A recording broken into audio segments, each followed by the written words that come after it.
Salut à tous, aujourd'hui on va parler de l'épisode 8 de la série House of the Dragon.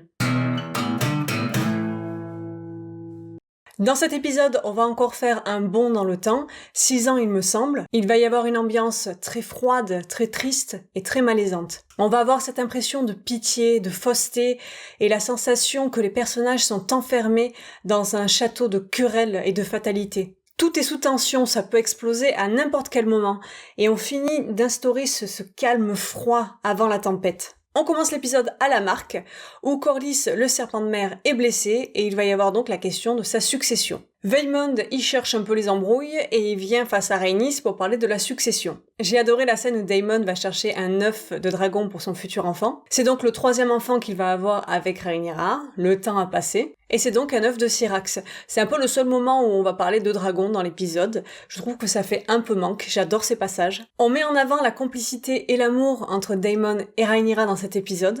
Rhaenyra attend donc son 3e enfant de Daemon, ils ont déjà eu Aegon et Viserys. Il y a une scène où Jack, le fils de Rhaenyra, essaye d'apprendre le haut valyrien. Et il a du mal, c'est une langue qui est assez complexe, mais ça symbolise aussi un petit peu sa difficulté à s'identifier totalement en tant que Targaryen. À travers le discours de Vaemond, il y a une remise en question de la légitimité de Jaqen et de Luc, que ce soit pour la succession de la marque ou la succession du trône. Tout le monde va donc se retrouver à Port-Réal pour parler de la succession du serpent de mer.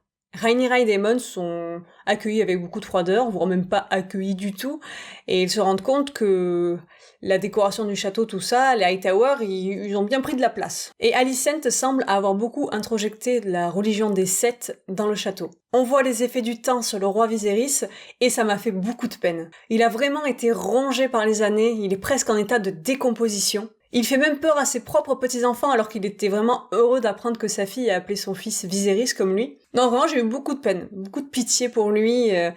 Il méritait pas ça, le pauvre. Mais voilà, il est trop gentil pour cet univers-là. Et au final, c'est sa gentillesse aussi qui a créé des tensions, parce que s'il avait été plus ferme sur certaines décisions, et qu'il avait un petit peu plus bloqué certaines rumeurs, peut-être que les personnages n'en seraient pas là. Avec son masque, plus tard, il me fait un peu penser au roi de Jérusalem dans le film Kingdom of Heaven, qui souffre aussi d'une maladie de peau, la lèpre, je crois. Et il y a un petit écho aussi au gaveur de crabe, qui était un roi machiavélique, mais il y a cet effet un petit peu de malédiction, il est rongé par les conflits du royaume. Et il y a un peu cette interrogation quand Daemon sent la coupelle, où on se demande si c'est vraiment du thé qu'il y a dedans, ou autre chose, du poison, du lait de pavot apparemment, mais on se demande s'il se fait pas un petit peu empoisonner pour qu'il ne parle plus, qu'il soit alité et qu'il n'intervienne plus dans les affaires du royaume. Même la pièce où il se repose, on dirait qu'il est complètement empoisonné, il y a de l'encens partout, il est vachement isolé, on veut vraiment le mettre de côté. Et j'ai adoré un petit peu ce lien qui s'est reforgé entre les deux frères quand Daemon l'aide à remonter sur le trône, parce que Daemon avait été vraiment horrible avec lui, il lui lançait des piques affreuses. Et là on voit dans le regard de Daemon qu'il a pitié pour lui et qu'il l'aime au final. On a l'histoire avec Diana, la servante qui s'est faite violer par Aegon, ça introduit le fait que Aegon est un personnage mauvais. Alicent fait genre qu'elle a de la compassion pour cette servante, mais en fait la seule chose qui la tourmente, c'est ce que les autres vont penser. Et comme avec Rhaenyra dans les épisodes précédents, ils font boire à la servante une potion pour faire passer un enfant si jamais il y en a un. Ensuite, on voit le cul de Aegon, c'est un petit peu une tradition dans la série maintenant. Ils ont voulu rendre ce personnage complètement pathétique, mollasson et mauvais. J'aime bien un petit peu encore l'aura de Helaena qui subit aussi clairement son mari. J'ai été touchée par la scène où Rhaenyra pleure sur le lit de son père parce qu'elle veut clairement qu'il protège sa famille, mais lui il est trop tiraillé entre elle et Alicent. Viserys il essaye d'être un conciliateur, mais il n'a pas la force et le charisme de l'ancien roi Jaehaerys. Et justement quand Vaemond va insulter Rhaenyra et ses enfants, qui c'est qui va réagir le plus vite? C'est Daemon, il va clairement lui faire fermer sa bouche ou lui ouvrir la bouche. En clair, il parle plus, quoi.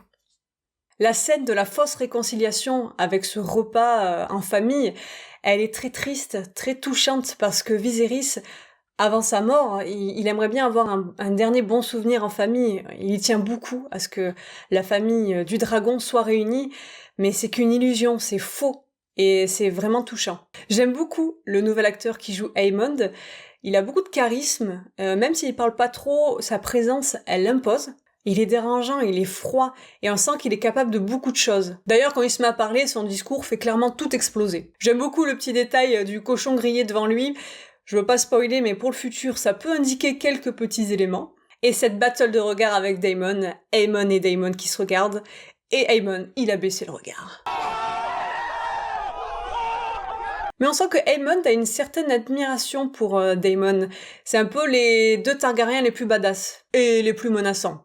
Ensuite, il y a une discussion entre Alicent et Viserys qui fait écho à une discussion qu'a eu Viserys avec Rhaenyra avant. Et on nous fait croire que Alicent pense que Viserys veut changer sa succession parce qu'en fait, il croit qu'il est en train de parler à Rhaenyra, donc du rêve de Aegon. Et quand il parle de ce prince qui va réunir le royaume, donc en fait, lui, il parlait de Aegon le Conquérant. Alicent croit qu'il parle de son fils Aegon. Alicent s'en va en pensant que Viserys veut que Aegon soit sur le trône, clairement. Mais voilà, il pensait parler à Rhaenyra. C'est un choix scénaristique, ça ajoute encore cette idée que Alicent se fait manipuler par les hommes et qu'elle est pas si ambitieuse que ça. La mort de Viserys, elle est très touchante, il y a cette larme qui coule. Il dit « cela suffit », il en peut plus de toutes ces histoires et de son règne. Et ce qui est adorable, c'est qu'il semble voir son grand amour Aemma, il dit « mon amour », et qui va la rejoindre dans l'autre monde.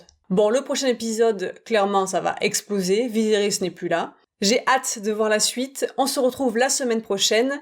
N'hésitez pas à vous abonner, à lâcher un pouce bleu, et en attendant, Valar Morghulis.